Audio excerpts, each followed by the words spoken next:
Pizza Flicks presents Classic Movie Monday.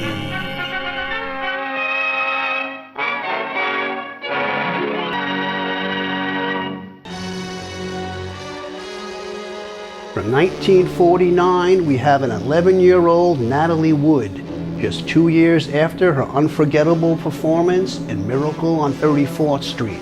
Here, the budding thespian steals every moment she's on the screen, but almost didn't get to finish the movie. In one scene, during a severe thunderstorm, Natalie was supposed to cross a rickety bridge, but it collapsed before she made it to the other side. She broke her wrist as she fought to hang on while the film continued to roll.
Sure like this country around here.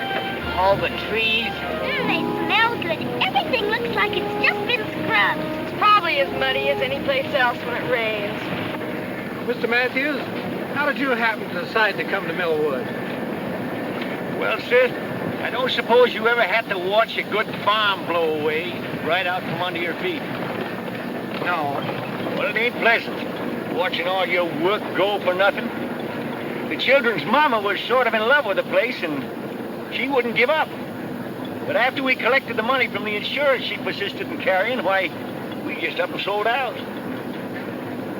Must have been hard to leave old friends and neighbors. Oh, those folks weren't as neighborly as a man might expect.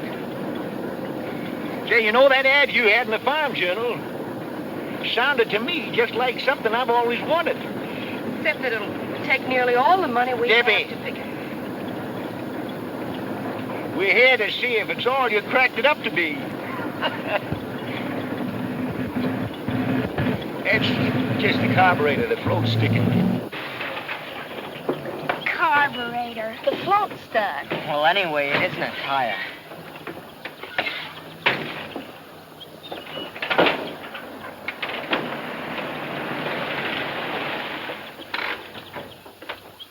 Hi, Mr. Larkins.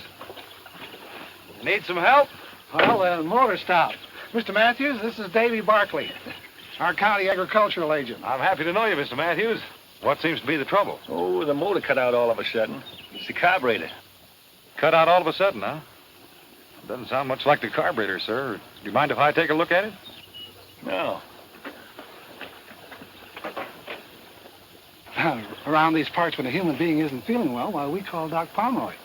But for anything else, like farms, crops, animals, or machines, or whatever, we hunt for Davy.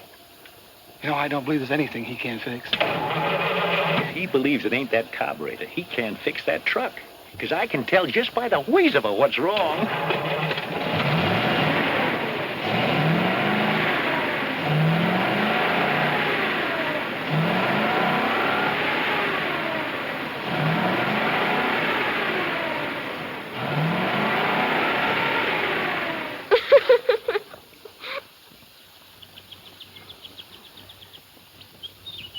Well, Davy, what'd you find wrong? Nothing.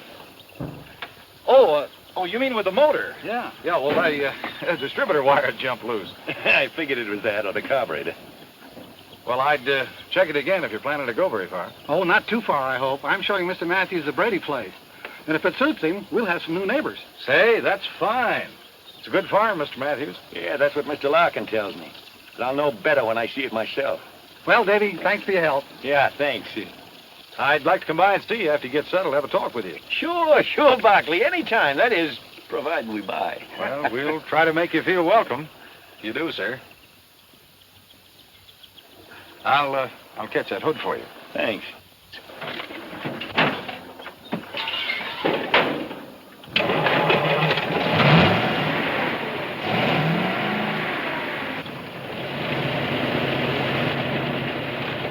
Thank you. So long, beautiful.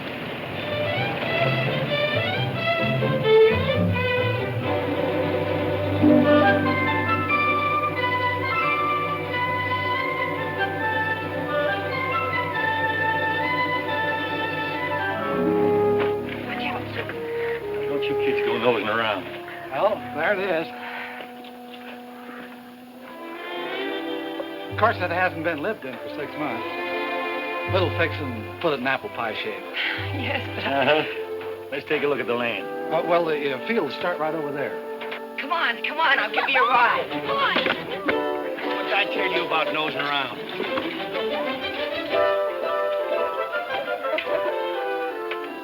Well, there's your big field. 80 acres. Runs over around behind that barn. There's 10 acres of fine timber on top of that hill. And over and back is Catfish Creek. I caught some big ones there when I was a boy. What else you got to show me? Well, there's some nice grazing land I'd like to have you see. Then after that, we could take a look at the buildings and the inside of the house. Fine. Oh, whatever furniture you see goes with the place. All it needs to make it a home is people. I feel sorry for houses without people in them. Hey, those kind of thoughts belong to a poet. Oh, but Abigail's our poet. You know she can put words together that rhyme the first time. Can't you, honey? It just comes natural to me. That's quite a gift. Papa, can Mr. Larkin show me the kitchen? I guess so. Why, surely, right this way. There's a range goes with it. Good. Now you get your stove, Davy. It needs a bit of polish, of course. Yes. Well, what do you think? Also, I think it just about fills the bill. But, you know, I'm a great believer in the democratic process. A family, Mr. Larkin, is just like a nation. Everybody in it should have his or her say. Now, I wouldn't think of imposing my will on important decisions that affect all of us. What we do is hold a meeting and vote on things. And whatever the majority rules, that's what we do. I'll show you what I mean. All right, the meeting will come to order. Now, we've seen the farm and the house, and I've told you the terms. Now, I'd like to hear a motion that we buy the place. I make a motion that we buy it. Do I hear a second? I second the motion. No discussion? All those in favor, hold up their right hands.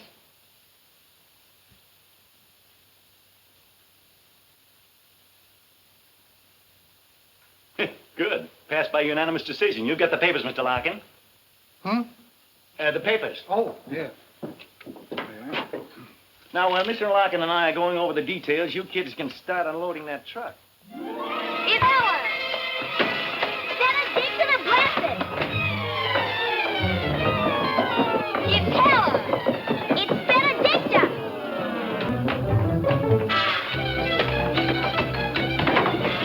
Benedicta! Let me off! Benedicta! Susan, Abigail! Stop that fighting, do you hear? Now what started this one? She wants to get named Helen! Get what named Helen? Benedicta the Blessed is going to be Helen! Susan!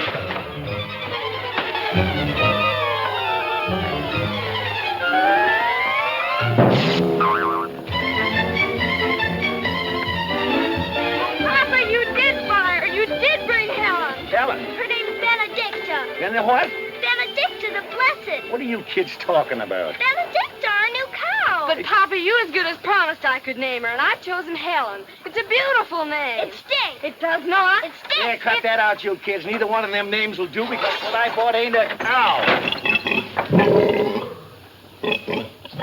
You can name that if you want to. Take him the pen, Finney. Be careful, son. He's kind of mean.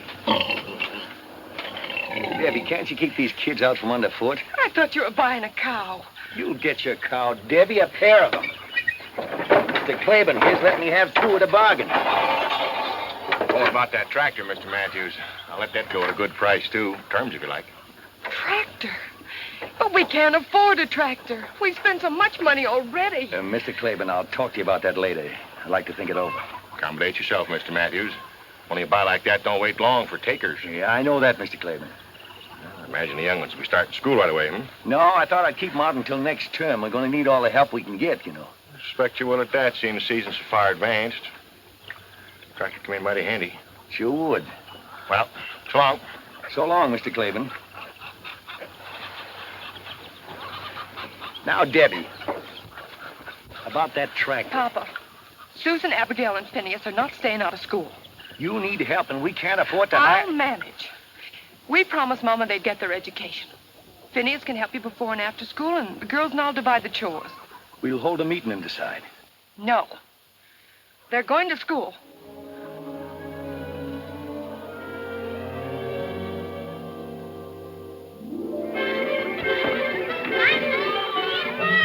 Bye, Jackie.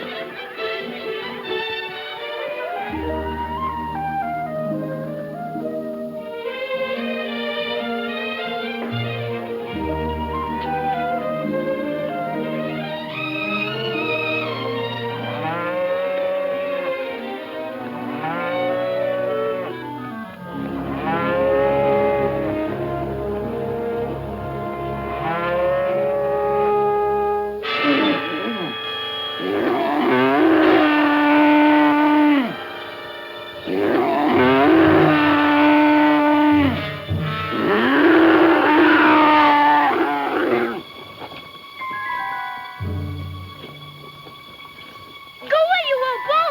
Go away! Go away!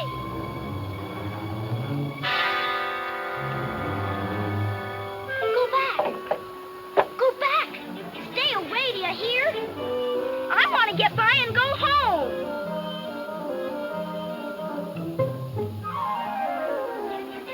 What you doing? Playing tag with Caesar? He likes to play games. Well, you can just chase him about his business, Mr. Smarty. I promised I'd hurry home, and I'm late already, counting Miss Milligan keeping me. So chase him away right now. Well, if you're gonna act so bossy about it, I'll leave you right where you are. Take care of her, Caesar. Oh. Oh, I was just teasing. He wouldn't hurt a fly. Look. He's a purebred Angus, imported all the way from Scotland. Come on, scratch him. He likes it. What's the matter? You scared?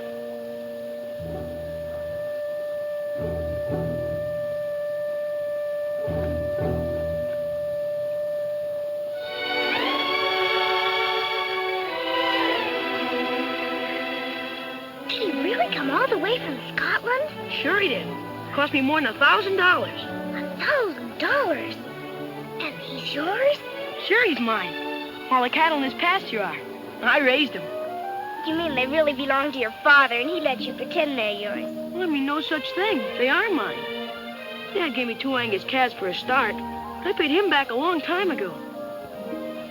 Say, you're one of the new kids who just moved around here, aren't you? Yes. What's your name? Susan Matthews, what's yours? Peter Wexford. But everybody calls me Buzz. Why? I don't know. Unless it's because... Because he's got bees in his bonnet. What are you doing here, Jessie? Spying. Brothers are mostly dopey, but interesting. Say, I saw you at school today. Susan, this is my sister Jessie. Jessie thinks I couldn't find my way home without her. You couldn't, you're dopey. And you're an undersized snoop. Well, I can't stand here wasting my time talking to girls. I gotta get the cattle headed home for their supper. I'm grain feeding them to put weight on. I've got to get home, too. Come on, I'll open the gate for you. And all these cows and Caesar, Are they really yours? I told you they were, didn't I? Well, bye, Buzz. Bye, Jessie. Bye, Susan. Goodbye, Susan. See you at school tomorrow. Bye.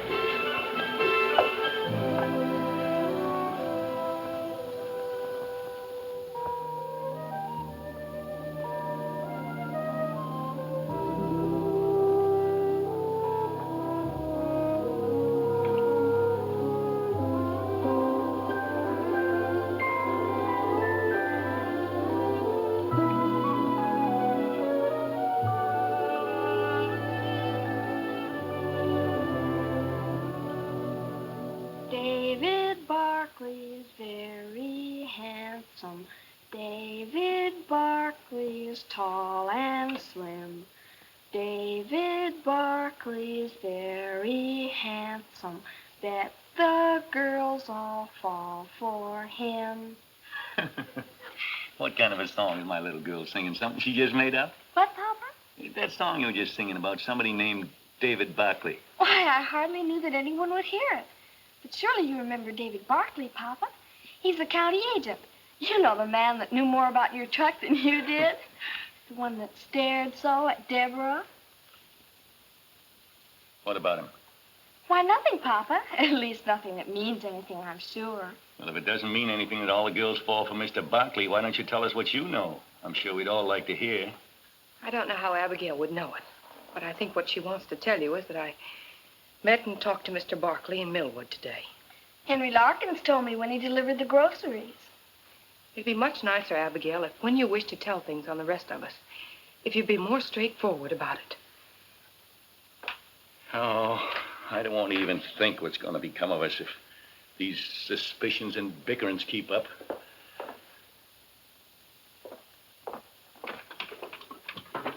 Maybe you'd like to tell us what you found so interesting to talk about with a so attractive Mr. Barkley. It was just about the farm.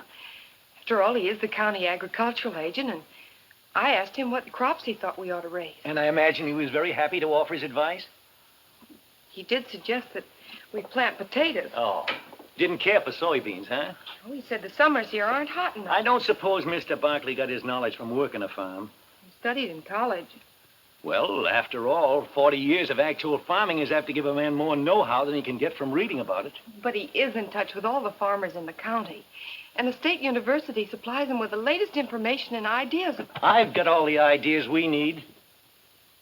Now I've got something important to take up. Finney. Yes, Papa? Sit down here. We're going to have a meeting. Yes, Papa. Meeting will come to order. Now, before I get to what I have in mind, is there anybody got anything they want taken up?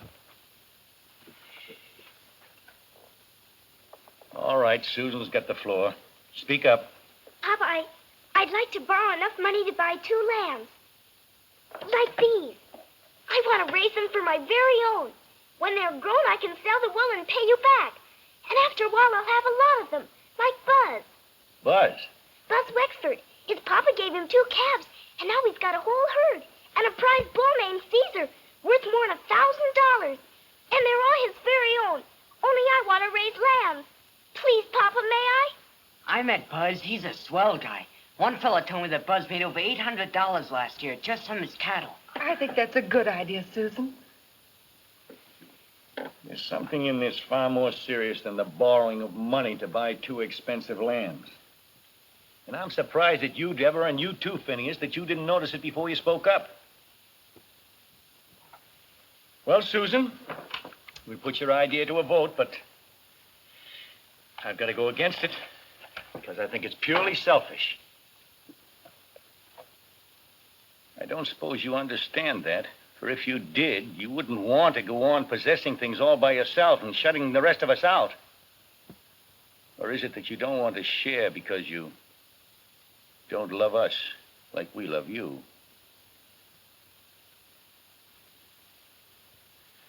Well, you heard Susan's plan, the discussions about it. Now we'll put it to a vote. All those against. Shouldn't those in favor vote first? What difference does it make? Those against.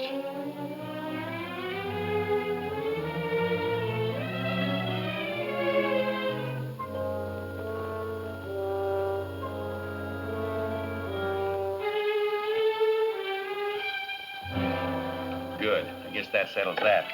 Now, if there's no other business, I got a plan I'd like to propose. One that'll be good for all of us. You know we need that tractor, Mr. Claiborne's, in the worst way. Of course, he'd be willing to rent it to me, but you know we believe in owning things outright. Well, wouldn't it be better to rent it? I believe I can make out a way we can buy it. How, Papa? We'll cut that timber at the top of the hill and sell it for lumber. I've already spoken to Mr. Gale about it at the lumber mill, and he's willing to pay us a good price for it. Then we'll make a down payment in the meantime.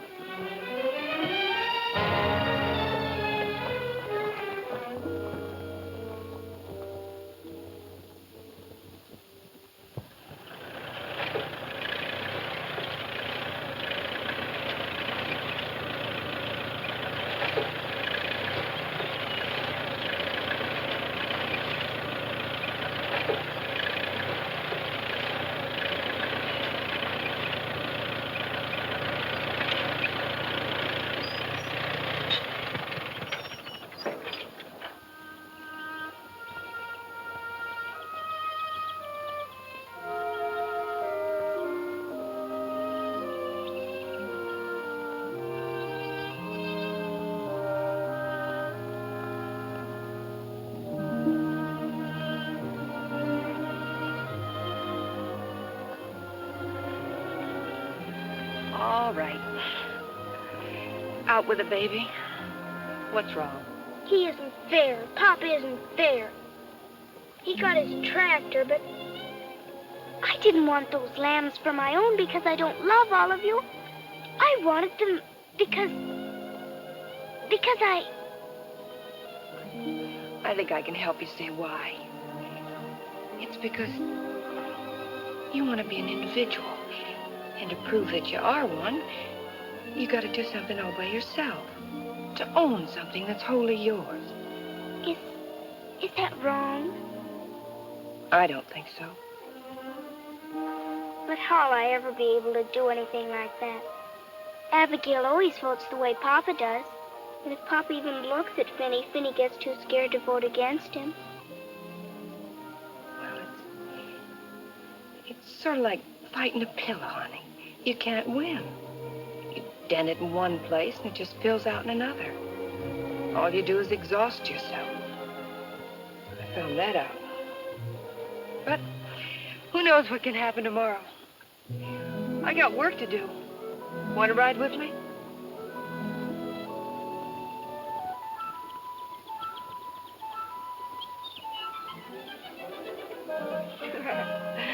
That's better.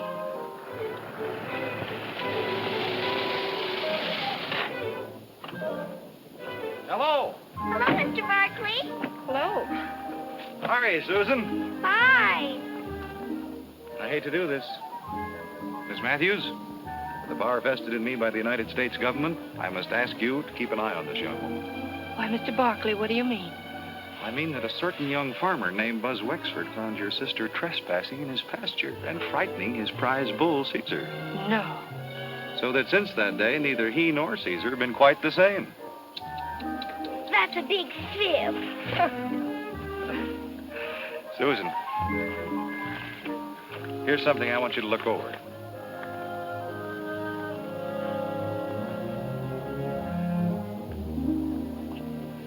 What have you decided about your crops, Miss Matthews? I told Papa, my father, what you said, and he figured he'd rather work a crop with which he's more familiar. Oh. Well, I can understand how he feels. I see you've started your plowing. Yeah, I just hope I can keep the furrows straight. Would you mind a suggestion? No? The furrows would be more effective in holding water and preventing erosion if they were run across the field. The one bad place on your farm is that hill. There's a soil condition up there that should be protected by some drainage ditches. What kind of soil condition? An old fault runs across the top. The water seeping into it might tend to loosen the front of the hill. You mean that the whole face of that cliff could fall onto our farm? Well, it's really... Well, Mr. Larkins never told us about that. I doubt if he knows it. It's an old fault. There's no active danger with the trees and their roots to hold the soil. But Papa's cutting down the tree. Mr. Barkley, would you mind telling my father about this? By all means, I certainly think you should know about it. He's up on the hill now.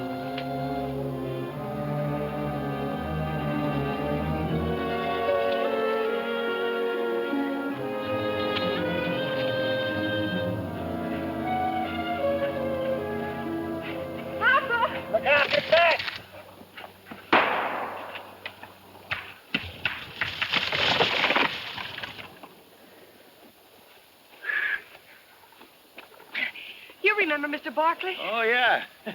What's on your mind, Barkley? It's about these trees, Mr. Matthews. I'd suggest you leave them standing, sir. I expect you county agents have got to make some sort of suggestion in order to hold your jobs. Well, if you don't mind, I'd like to show you something, sir. It's right over here.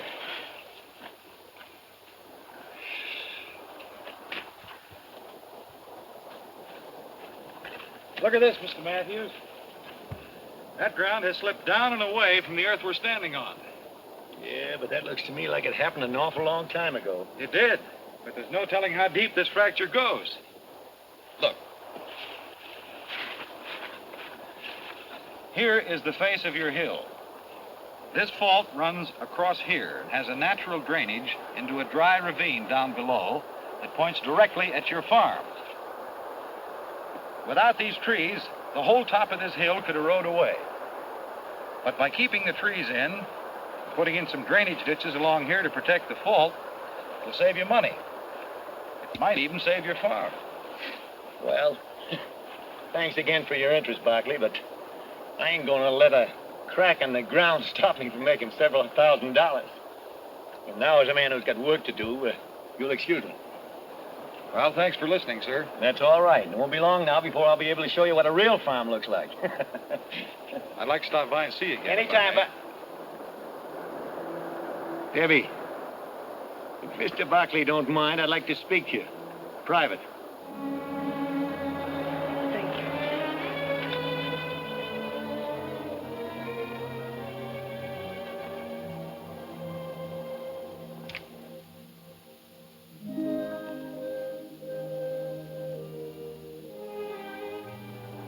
Mr. Barkley! Mr. Barkley! Can I... May I walk to your car with you? Well, don't you think it might cause people to talk? There aren't any people. Oh, well, in that case, come along. Has Deborah a steady boyfriend? Deborah? What's so surprising about that? She's a very pretty girl. Deborah? Well, yes, don't you think so? No.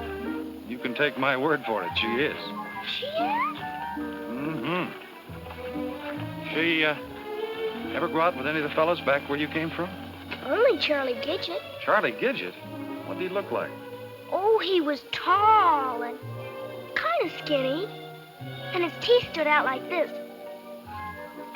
He didn't have much hair. Sounds kind of unattractive. Did Deborah like him? I don't know. She laughed at everything he said. How many times did she go out with him? Just once.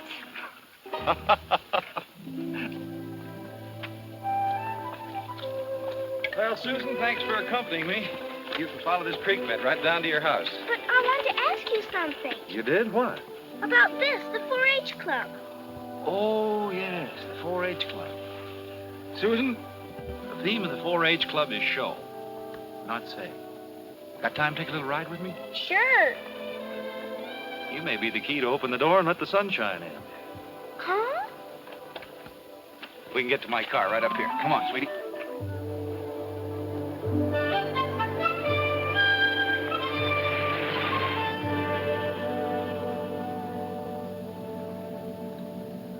That's a funny name for a club. 4-H. Each one of the letters stands for something. The first H stands for head, the second for heart, the third hands, and the fourth health. And the 4-leaf clover is for good luck. I think 4-H club members make their own luck. Can people do that? Sure. They use their heads, hearts, and hands. You see, Susan, the 4-H club was started for kids just like you, to help them learn better methods of farming and homemaking, so that when they grow up and have farms and homes of their own, they'd know how to run them successfully. As county agent, it's part of my job to help the club members with their projects. Huh? Each member has a project, a piece of work that he plans and carries through all by himself. Oh. It can be almost anything. Oh, raising rabbits, a garden, calf, chickens, fruit trees. Baby lambs? Sure. Or sewing, cooking, canning. There are all kinds of projects. Is Buzz Wexford a 4-H member? Buzz? Oh, he's the star of the Millwood Club. He's already made enough money from his Angus herd to put himself through college.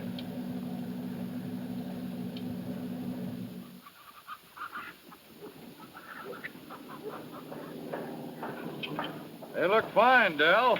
Thanks a lot. Say, these are new hutches. Yeah, I built them myself from those plans you got for me.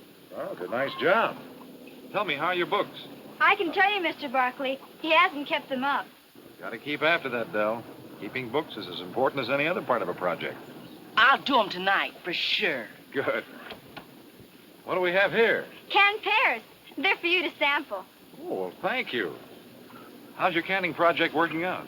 Mr. Larkins took 50 mixed quarts on consignment. And the Franklin store in Barton has ordered 30 pints of my piccalilli. You better save some of those for Pop, or he'll be sore. Oh, those are beautiful. You know something, Herb? I think she's going to win you some ribbons. That is, if you take good care of her. Gee, Mr. Barkley, I treat her just like a mother.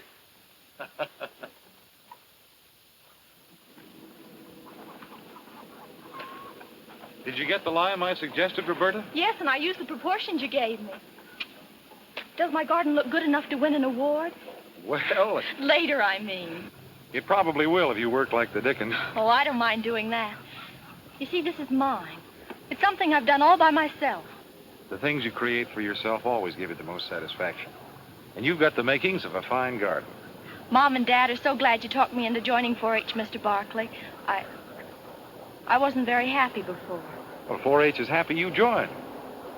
Susan, there's one more place I thought we might stop. Benny Tilton's project's raising sheep. He's got a couple of fine lambs I promised to look at. No, I don't want to see them. I want to go home. Please. Okay, sis. Home it is.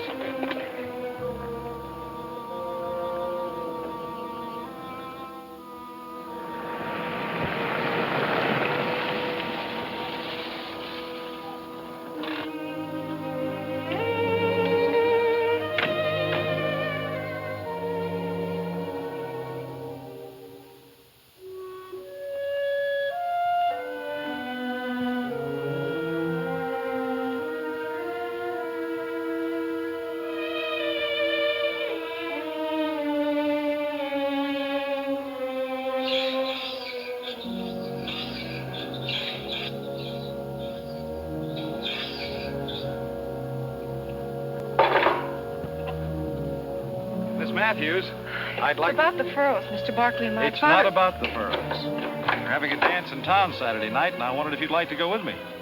I'm afraid that'd be impossible. Why impossible? I don't like to toot my own horn, but most folks around here think of me as a pretty solid citizen. The remark wasn't meant to be personal. My invitation was... It's just that social activities don't interest me. Wait a minute. I'm not speaking now as county agent. This will be a purely personal observation. You're a coward. Your father, who's probably ruined several farms and is setting out to ruin this one, seems bent on ruining his family as well. Don't interrupt me. I just brought Susan back from showing her some of the work being done by the 4-H clubs. She pretended she didn't like the idea. For the same reason that you just turned down my dance invitation. Because you're both afraid of your father. Some excuse for Susan. She's just a little girl. But there's no excuse for your quitting without putting up a fight, except cowardice. Mr. Barkley, if you don't get off this property right away, I'll run you off with this tractor. You haven't got the gumption, Miss Matthews.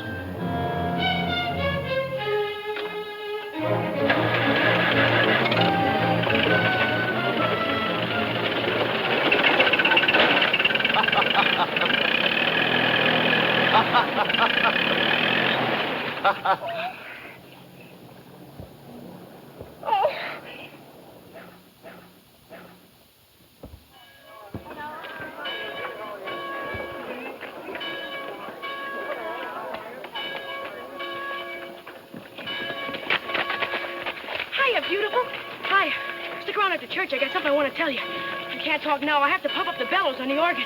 Don't forget.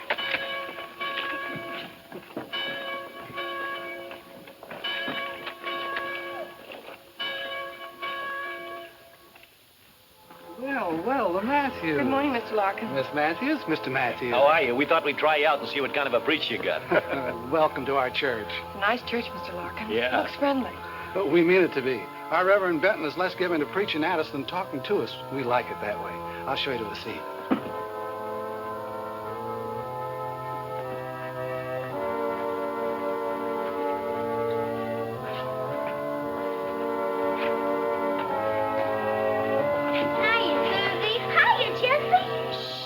Hello, David. Good morning.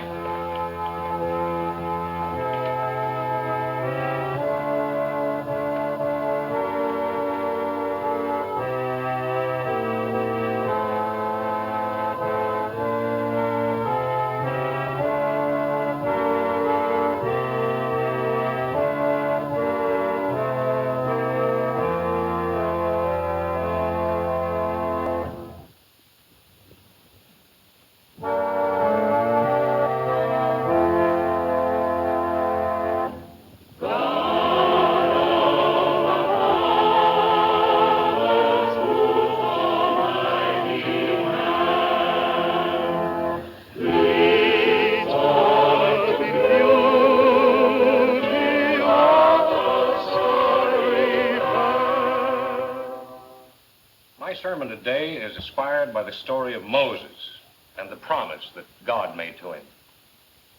The story may be found in the Old Testament, the book of Exodus. The promise was that if Moses and the Israelites, who were suffering cruelties and slavery at the hands of the Egyptians, would but have faith, God would show Moses how to lead them out of their bondage into a land of milk and honey.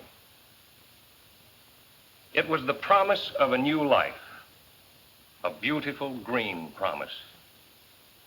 But before it could be fulfilled, there was a sea and a wilderness to be crossed, thirst and hunger to be overcome. The fulfillment, you see, had to be earned. Now, I find a parallel between those ancient Israelites and ourselves, all of us. We, too, are in bondage, lashed with the bullock-hide whips of ignorance, shackled by the iron chains of the unknown. But the same promise, the beautiful green promise, has been made to us. Only the sea of doubt, the barren desert of illiteracy, the hunger of bigotry and the thirst of incompetence stands between us and freedom, between us and the land of promise.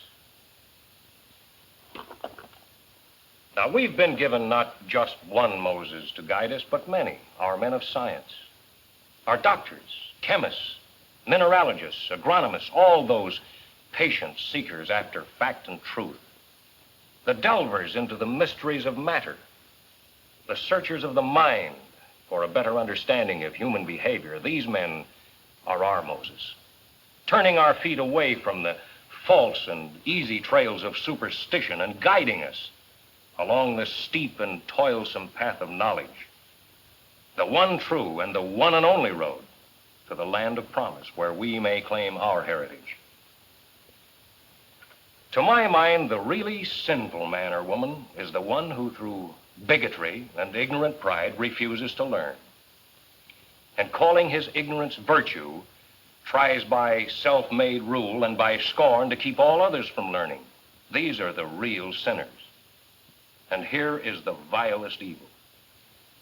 To feed their ego, to disguise their inadequacies, to hide their quaking fears, they sneer at the new, revile the experimenter and deride the pioneer, and then hypocritically defend their actions behind the fog-bound fortress of intolerance.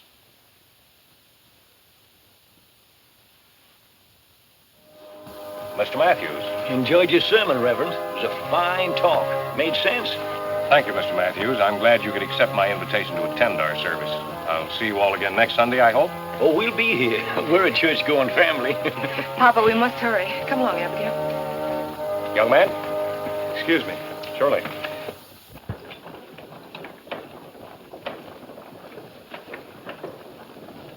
Hey, Susie! Susie Matthews! Hey, wait! wanted to see you after church.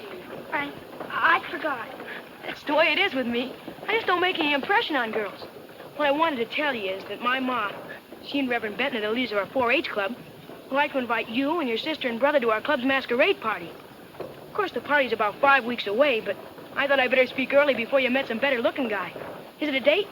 I know he's kind of homely, but please say yes, or he'll have to invite some awful-looking pill. Besides, Mother said I could serve some of my drop biscuits. Oh, no, not those. I dropped one once and like to broke my foot. He likes to exaggerate. If you let go of one of my biscuits, it'll just float in the air. How about it, Susie? Will you come? They'd be very happy to come to your party, Bud. And thank your mother for the invitation. Good. There'll be a swell gang there, and I'll make it a personal project to see you have a good time, cutie. You ought to wear those things, Butterfingers.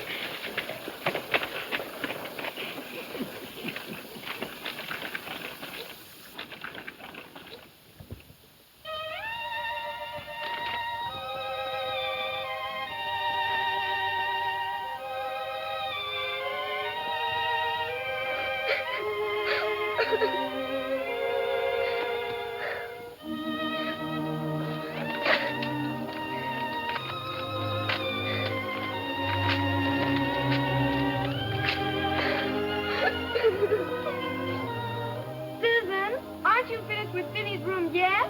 You gotta help me straighten up Papa.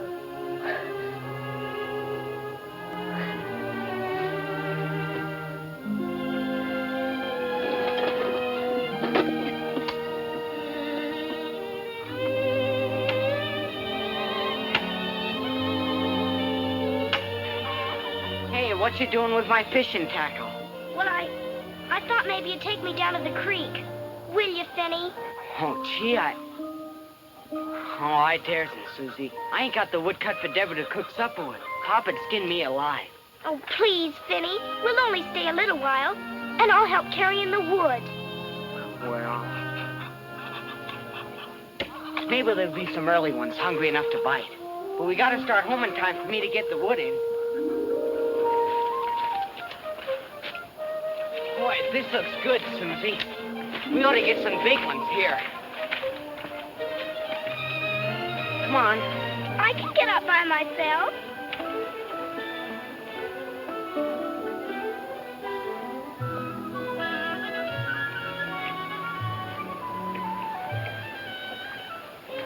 Oh, this is swell. Hand me the worms.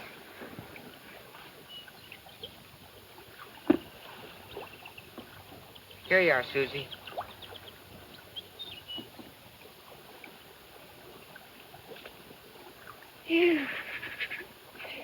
I'll do it for you. No.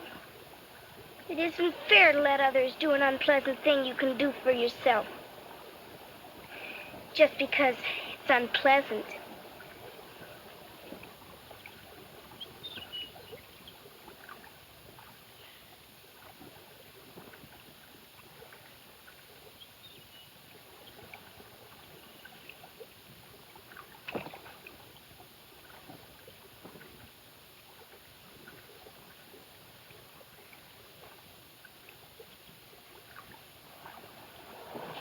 Hiya, Finny.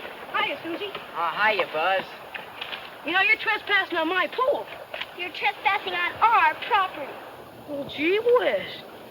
You got a fishing license? No. Well, if you won't say anything, I won't. You're fishing in the wrong spot. Right over there under that bank is the grandpappy of all catfish. There is? Come on, I'll show him to you. I like it where I am. She got the colic or something? Come on, show me the catfish.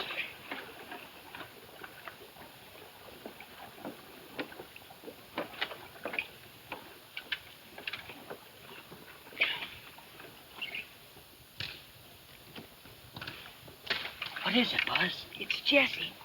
Pretend you don't notice or you'll embarrass her. She's spying again. See that shadow? There he is.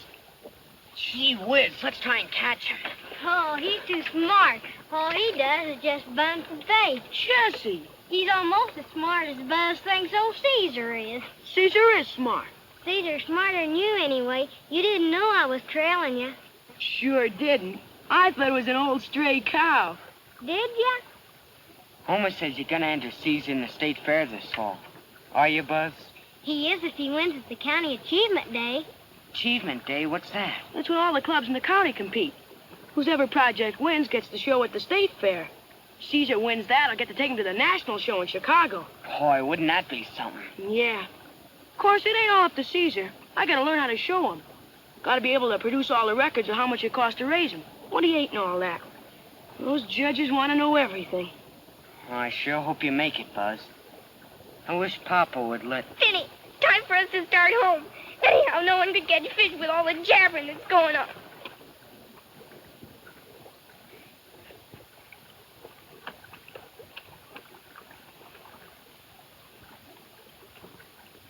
Now you did it. Did what? Only a woman would understand. Oh, shut up.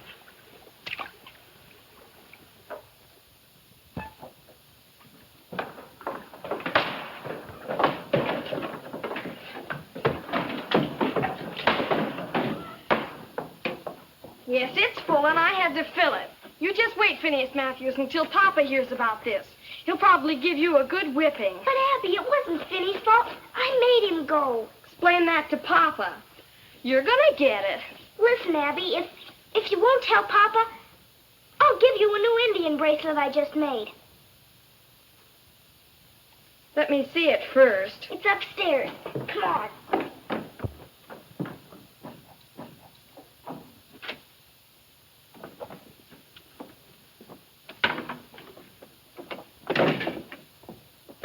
The bracelet will be mine for keeps, you know.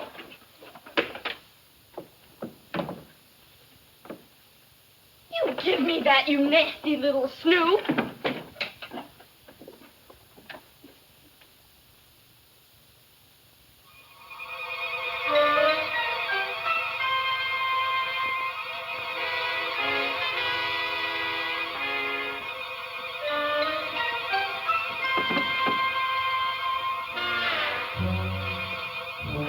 If you read that out.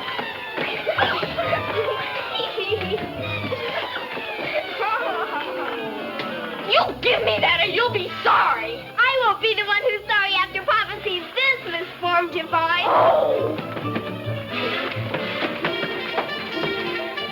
You give me that. Give me that. What's all this screeching about? We were just playing. Weren't we, Abby?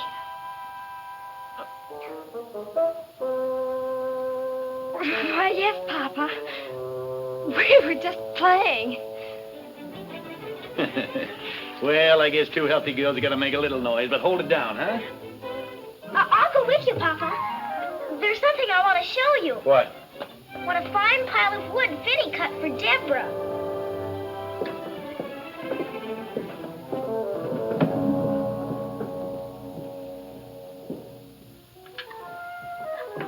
Excuse me. Did you do your homework, Phineas? No.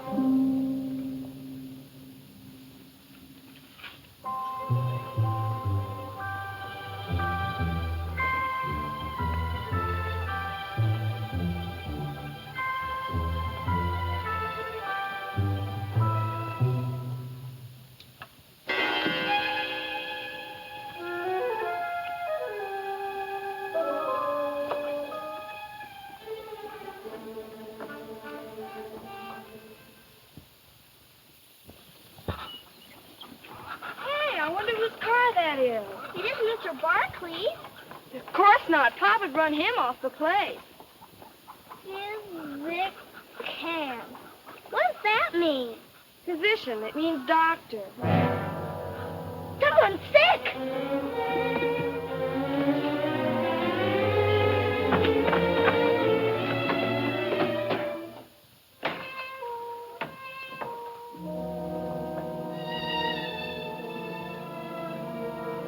Deborah.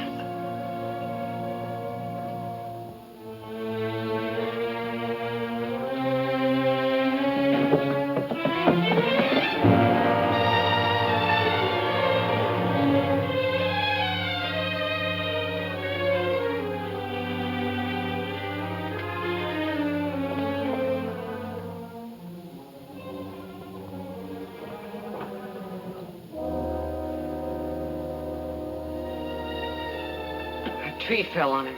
Oh, Papa! Abby, be careful. He has 2 bad leg fractures and a nasty cut on his head. I'm afraid he'll be laid up for some time. When I get the splints on, he'll rest easier, but he's going to need a lot of care. You get the best of care, Dr. Palmer. Good. Oh, would you send one of the youngsters down to my car and get my other grip, please? Vinny.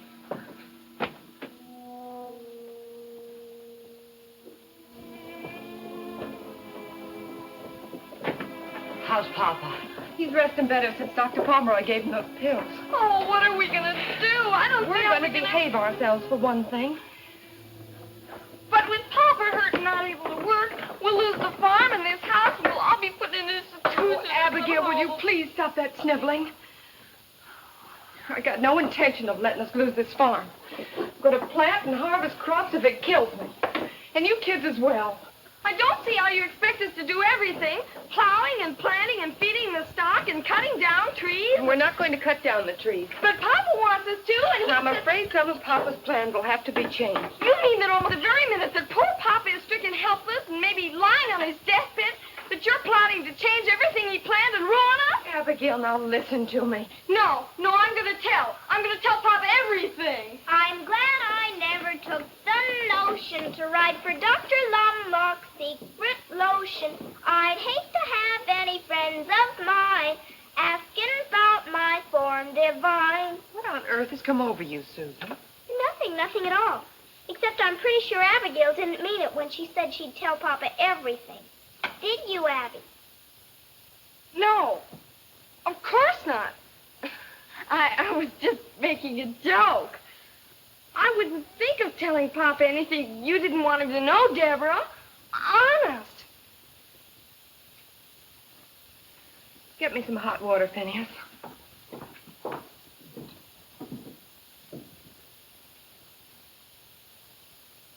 Of course, the children are in school, but they do help with the chores. So, as far as my father and the house go, I think we can manage. But it's the farm that bothers us. And I just thought that perhaps you could give us some advice on what we could best do. Well, if you could stay for a few minutes, a friend of mine is coming by who knows much more about farming than I do, I'm sure, and I think he'd be glad to help you. But maybe you know him, David Barkley. Oh, yes, I'm terribly sorry. I just remembered I have to go to Millwood before Mr. Larkin closes the store. Closes? Why, you have all afternoon. Mr. Larkins never closes until 6 in the evening. Help! Help! Help!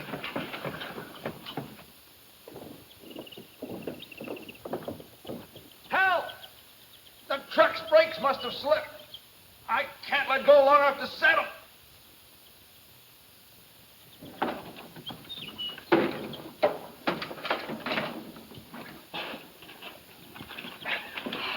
Mr. Barkley, I owe you my life. I couldn't have held out much longer.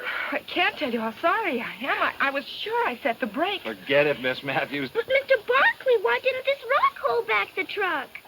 What?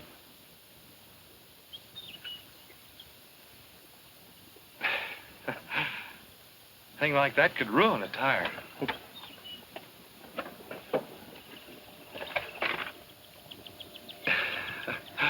Hello, Susan.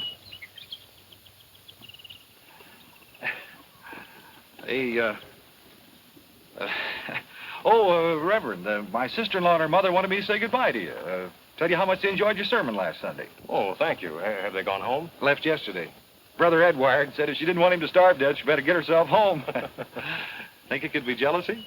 Oh, quite possibly. Your sister-in-law is a very attractive young lady. Oh, we Barclays have an eye for pretty women. Well, there's certainly nothing wrong in that. Oh, David.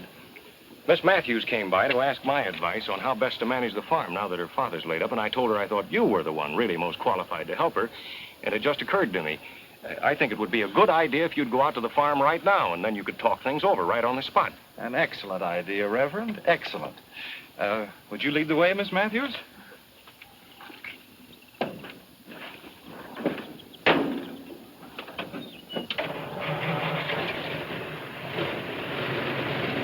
Hey, you forgot me! Deborah, you forgot me! Deborah!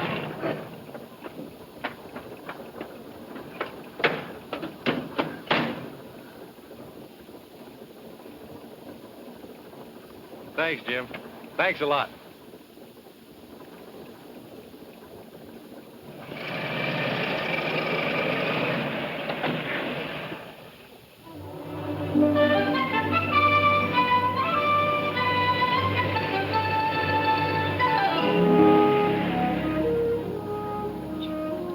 Deborah, Yes? Debbie, could I join the 4-H club and have a project raising lambs? Oh, I know I was outvoted, but it wasn't really fair. Oh, please say yes, Debbie, please. Please. Well, we might just as well get hung for a lamb as a sheep. Only if your lambs cost too much, you'll have to choose some less expensive project. Oh, I don't know how much purebreds cost, but the minute we stop, I'll ask Mr. Barkley. He'll know. He's so pretty.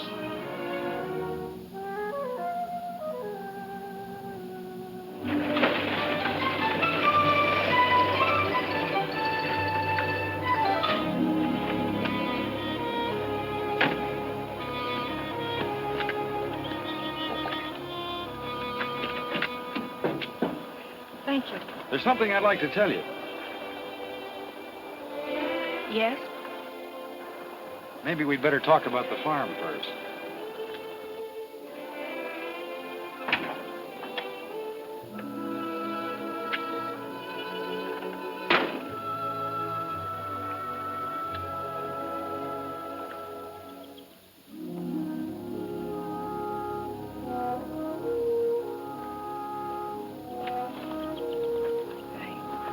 I shouldn't have let Reverend Benton talk you into trying to help me. Oh, but he didn't. What I mean is, standing here, I realized how crazy it was my going to him in the first place. Thinking I could handle things all by myself. It would mean a fight. I'm not the coward you think me, Mr. Barkley. It's just that, well, fighting when you haven't got a chance to win is, well, it's foolish. History's been made with that kind of fool. I'm willing to work, but I don't see how I could ever manage. All this land and the children. Oh, it'd be tough, all right. If you had the courage to try, I could help. There are methods and shortcuts that I could show you that would cut the job down to manageable size. That is, if you're not afraid to tackle it. I'm not afraid. It's just that... How could I start? Can you take orders? I think so. Good. The first one is that you call me David. Mr. Barkley, Well, now, if you can't follow a simple order like that, there's no sense going on. Frankly, David, I'm scared. The best way to overcome that is to get busy. Come on, Deborah.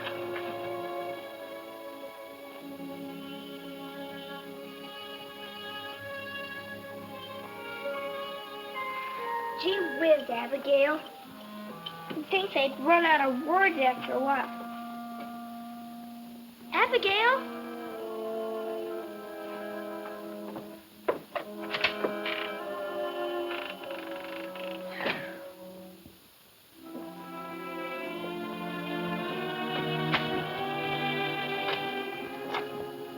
Thank you, Abigail.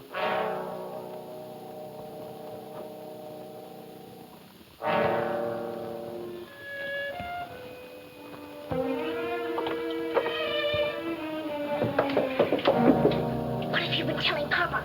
I haven't said a word to him. Cause your heart hope to die? There, does that satisfy you? Deborah! Deborah, come up here. Deborah, you hear me? Yes? Yes, Papa.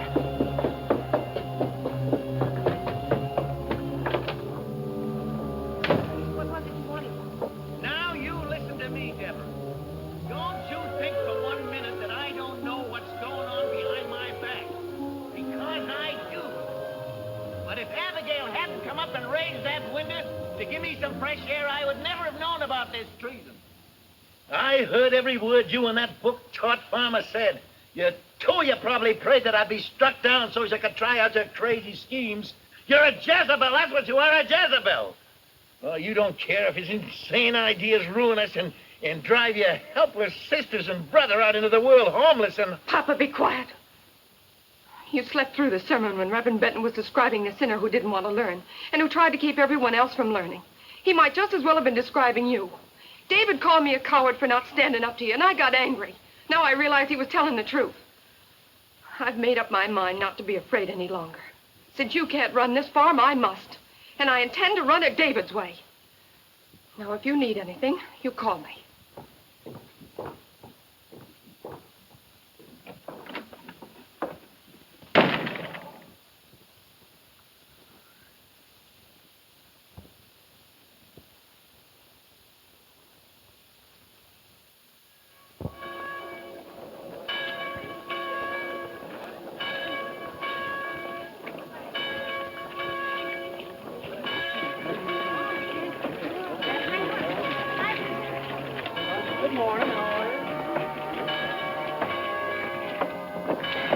Susan. I don't know, and furthermore, I don't care.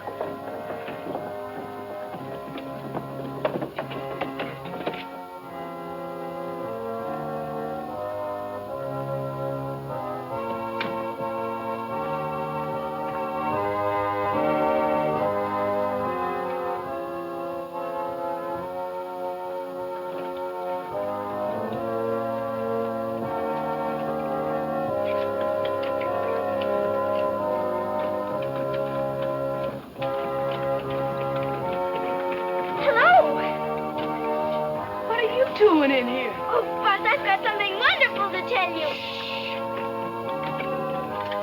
You'll have to wait till this finishes.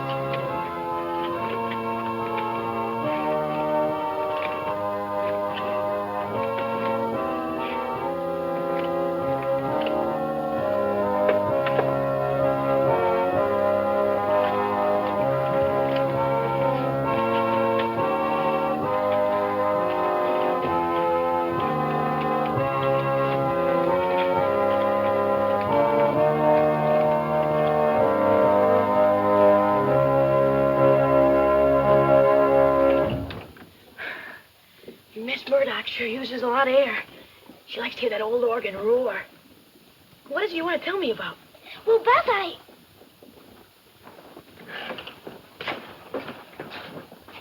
I can join the 4-H. Swell. You'll like it. What are you going to choose for your project? Cook it? No, sheep. Sheep? Deborah said I could buy 2 purebred lambs to raise.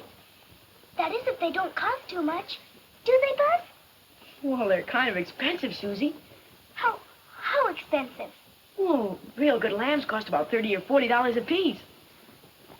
Is that too much? Hey, listen. Maybe you could borrow the money from Mr. Grinstead. Who's he? He owns the bank down at Millwood. Sometimes, if he thinks it's a good risk, he lends money to 4-H club members so they can start new projects. Buzz, do you think he'd lend some to me? Well, I can't say for sure. But once you're a 4-H, you can talk to David Barkley and get him to help. We'll give those members who have the longest distance to travel time to arrive before we meet together. Mr. and Mrs. Ralston wish me, on their behalf, to thank all the members of the church for their messages of condolence in the passing of Mrs. Ralston's... It's time for the first hymn. Please, Buzz, could I? Prayer meeting next Wednesday Well, evening will be held as usual at 8 o'clock. all right. You better hurry up and start your pumping, though. They're about ready to start. And keep that bobber up there, no matter what. I believe you will find Reverend Jefferson's talk.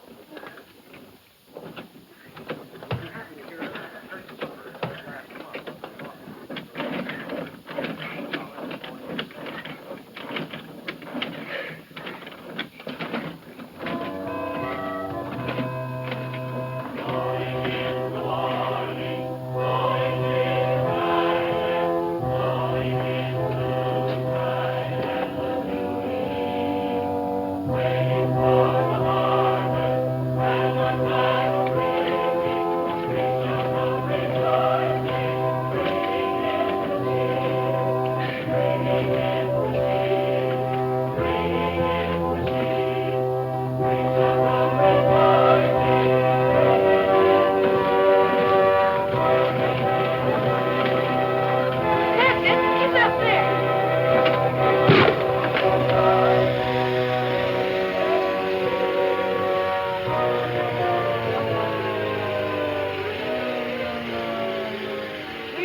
home rejoicing, bringing in the shade.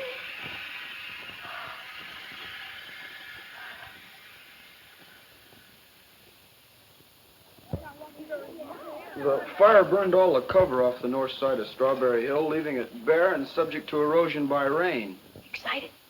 The Committee on Soil Erosion had planned to replant it with oats or barley, but we'd appreciate the county agent's advice. Thank you, Joe. I've had some information from the state director at the university about a new cover grass. The department would like to make some field experiments, so if the committee agrees, I'll send for enough seed to replant the hill. The grass is a rapid grower and has a deep root system.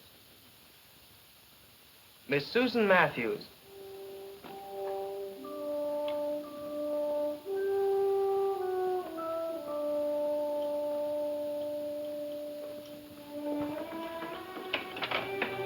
Just step up there, please. You've been approved to become a member of the Millwood 4-H Club. Please raise your right hand and repeat the 4-H pledge after me. I do solemnly swear that I, Susan Matthews, will uphold the rules and bylaws of the 4-H Club. I do solemnly swear that I, Susan Matthews, will uphold the rules and bylaws of the 4-H Club. And as a true 4-H member, I pledge my head to clearer thinking. And as a true 4-H member, I pledge my head to clearer thinking, My heart to greater loyalty. my heart to greater loyalty, My hands to larger service. my hands to larger service, My health to better living for my club, my community, and my country. my health to better living for my club, my community, and my country.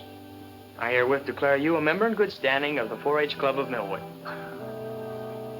Here's your membership card, your 4-H badge, and a member's card to put on your house. Congratulations and good luck on your project. Congratulations, Susie. Congratulations, honey. Thank you, Mrs. Wexford. Thank you, everyone. I'm going past your house, Susan. Would you like a ride? Mom and me were going to take her, but you better take her, David. She's got something to ask you. Well, good deal. Congratulations.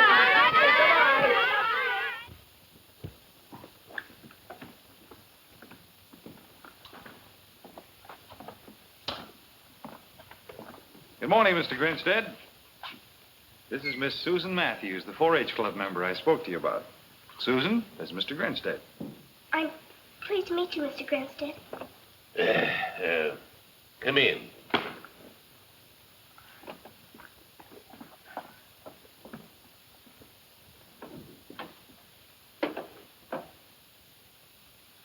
Sit down.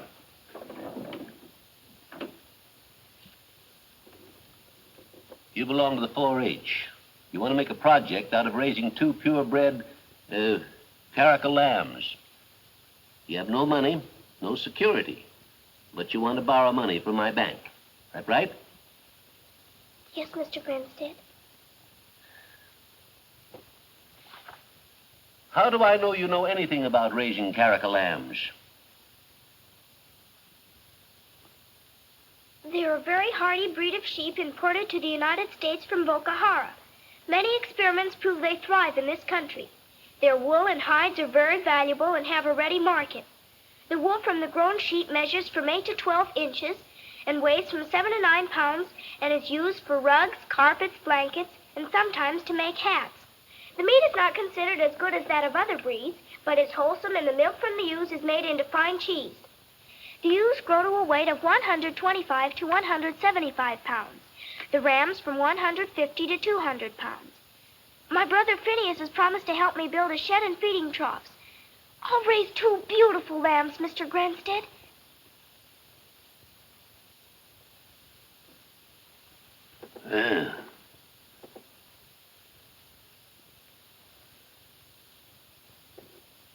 You know what interest is? Yes, it's what you pay for the use of money.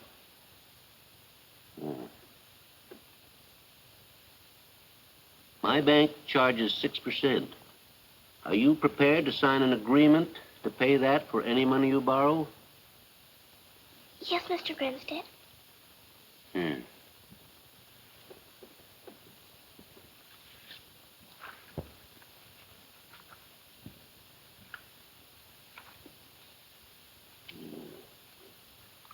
What's your full name? Susan Anastasia Matthews.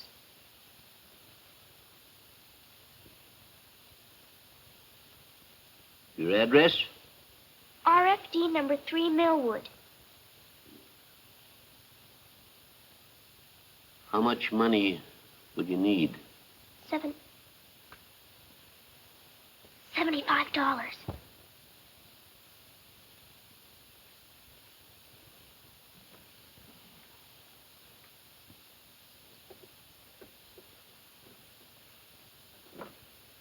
Sign here. Oh, Mr. Grinstead.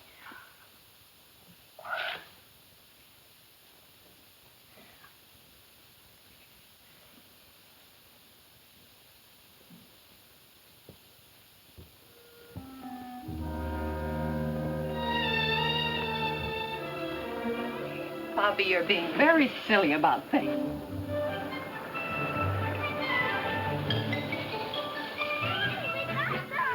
Where are they? Come back! Deborah! Deborah, come on! Deborah, Deborah! Deborah, where are you?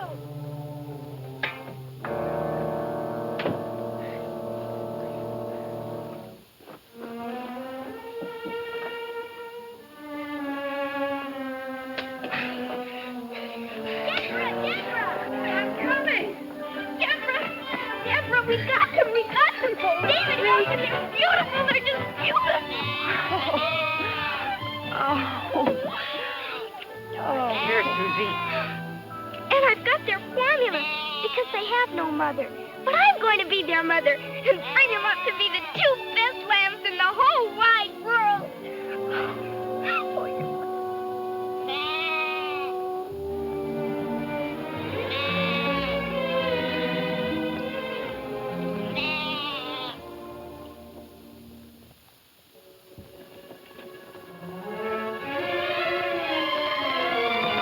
Deborah! Deborah! Deborah!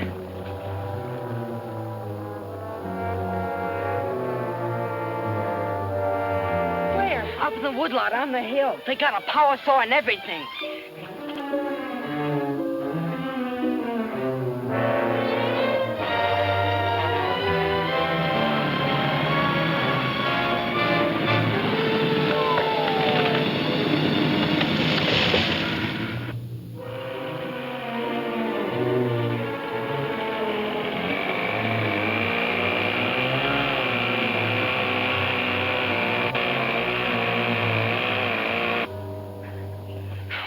Doing here? We're not trimming our nails, miss. Well, who gave you permission to cut down these trees? I bought them from old man Matthews. My father sold them to you? Well, if the old boy's your father, he did.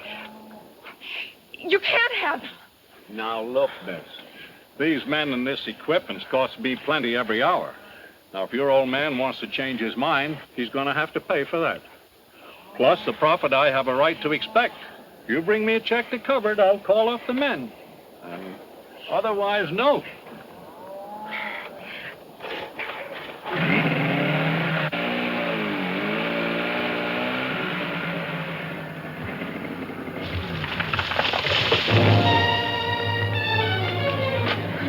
You better stay here, Finney.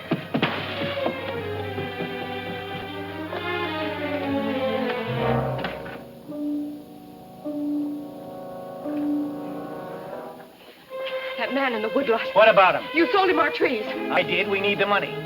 You're going to give him back every penny of it. Whatever else he demands, so I can tell him to get his men off our property. I am not. Then I'll return the tractor to Mr. Claiborne and get back our down payment. I've already sent him his check. The tractor's ours.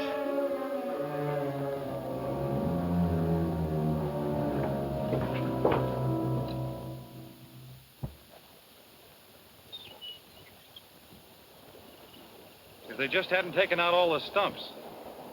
Papa wanted him to. He planned to put in a vineyard.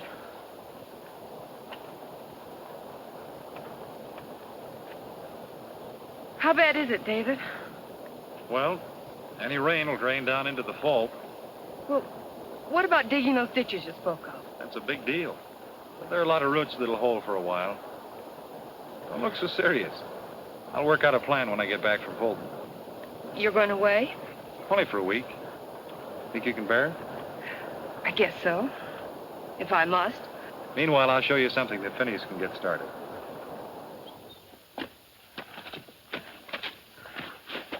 Now, this erosion here funnels water right into the fault. Even if the fault weren't weakened, it still spills water into the dry creek bed that aims right at your farm. Well, after all my work, I don't want it all flooded out. Well, it won't be. Have Phineas put posts on each side, stretch wire in between. He can anchor it down with rocks. And it'll catch any rubble that comes down this way and gradually fill in. There's another spot over here.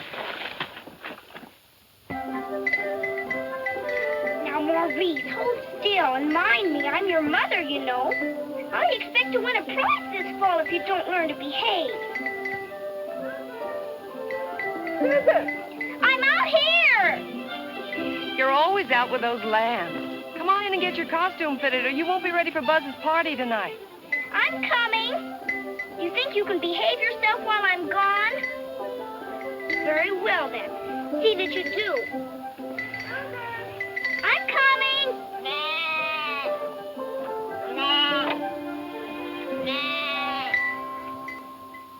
Here's your hood, Susie. Thanks. I wired those ears up good. You're beautiful. Let's try this, Phineas.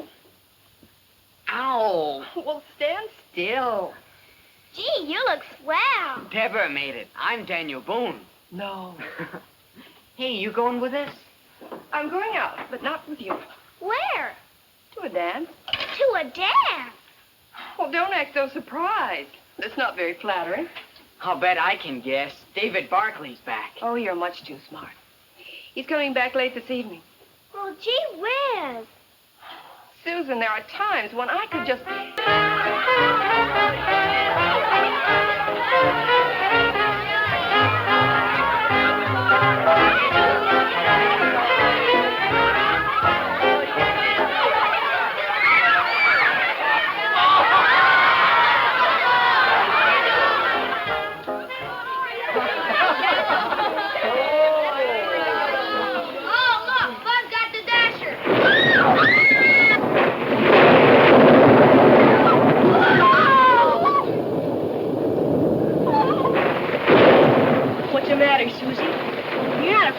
lightning, are you? No, it isn't that, Buzz. It's what? It's my lambs. They're out in the barnyard. Well, they're in their shed, aren't they? Well, yes, but... What, do you want them in your bed? Your lambs are safe. Come on, eat your ice cream. I churned it with my own sweaty little paws. Yes, but if I hadn't been spying on him, he'd left out the salt. He's an awful problem. Aw.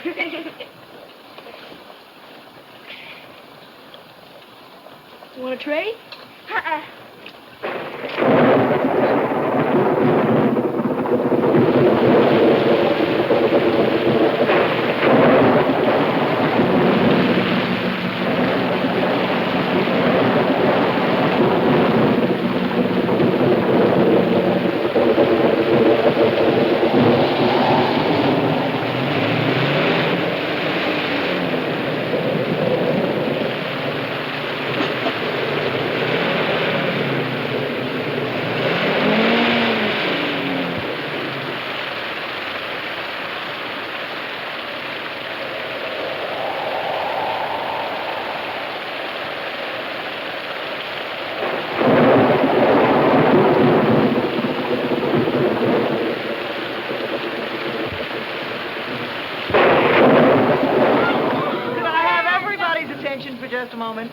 It's storming so hard that Mr. Wexford and I think it's too dangerous for anybody to go home. Vinny. Yeah?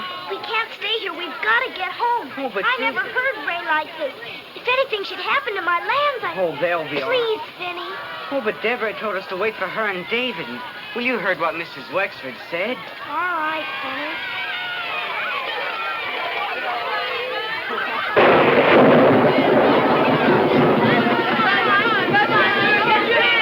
Oh, you're gonna miss it.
Susan's room? Here is she. All right, just worn out. Where's Deborah?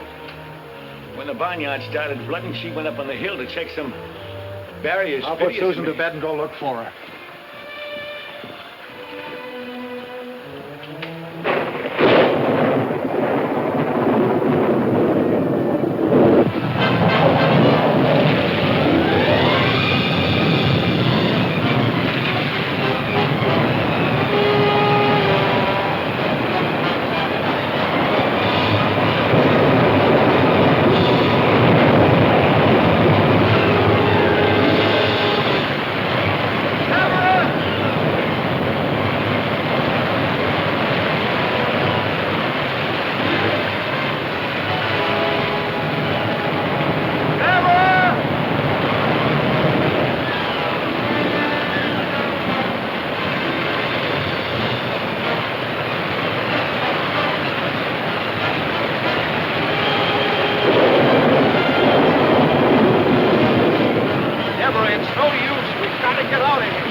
I'll get you some breakfast, Susan.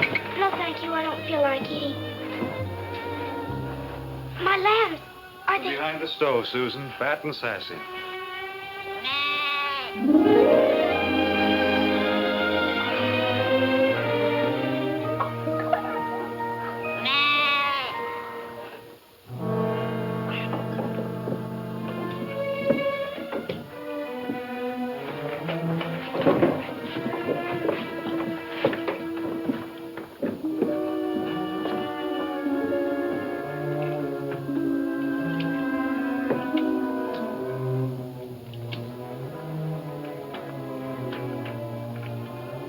Call a meeting to order.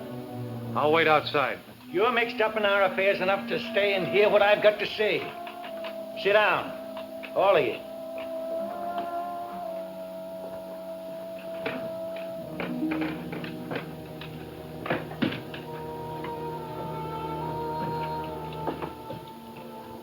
I guess even an ugly man can look in a mirror year after year and find satisfaction in what he sees. He never sees what's really there, only what he wants to see.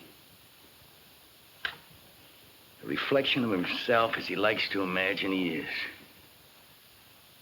But if one day something comes along that makes him look closer, he'd know then and forever after that he was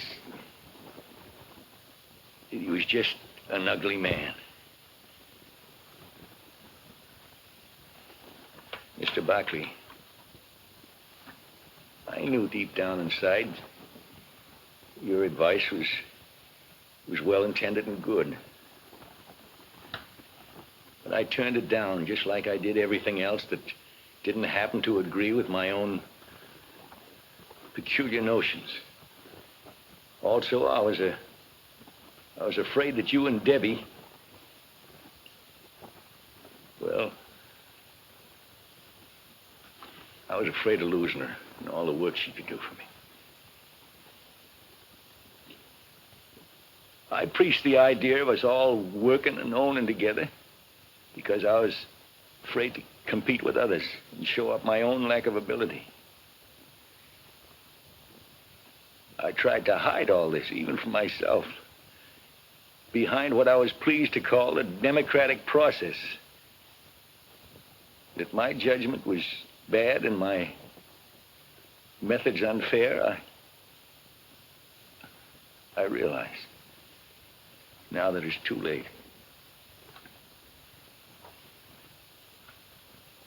We're in desperate trouble, all on account of my bullheadedness, without much hope of saving ourselves. But if you children could find it in your hearts to forgive me, I know that I could find in that the courage to try and make things up to you. We understand, Papa. And don't worry. Everything's going to be all right. Papa.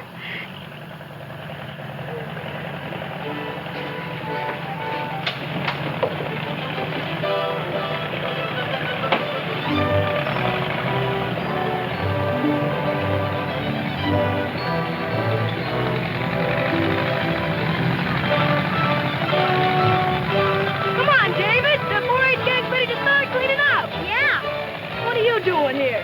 Men gotta eat. I made biscuits. We're ruined. You gotta show us where to start. Okay, Buzz, we'll start in the field behind the barn. Coming with me? Yes, David. You guys coming too? Sure. Well, come on, we gotta help. Get down, dead rats! Papa, take him right out. No. You know, Susie, I'm beginning to like him. Oh, Papa.